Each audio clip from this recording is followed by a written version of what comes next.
it was just my right and left brain coming together with screenwriting, because it was creative, but it also has structure and like there's a format.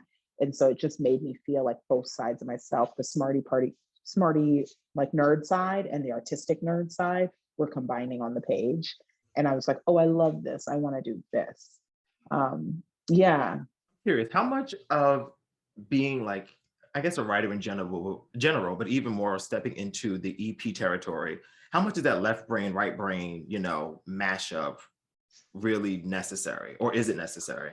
Very much so. I think that's the hardest part about being an executive producer or showrunner is like they basically are telling an artist that you're a CEO now. You're managing budgets, you're talking to crew, you're hiring, you're firing, you're figuring out schedules, like along with a line producer who more so manages the money, but they're over here telling you, look, we can't shoot here because it's too expensive. What can we do instead? And you have to use your creative brain to solve the problem, but also your analytical brain to make the money make sense. So I think a lot of artists and a lot of writers are not built to be showrunners, because being a showrunner is almost more business than creative.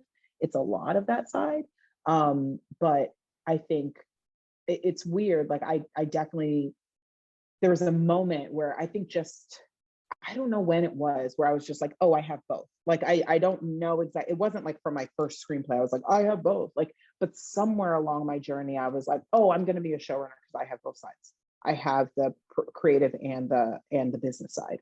But I mean, like, I think it is because of where I went to school. Like the kid who invented Instagram lived down the hall from me freshman year. So I saw so many people who are creative and academic every day. And so it wasn't like these are two separate worlds. At Stanford, it was really like, you can contain multitudes, you can do everything.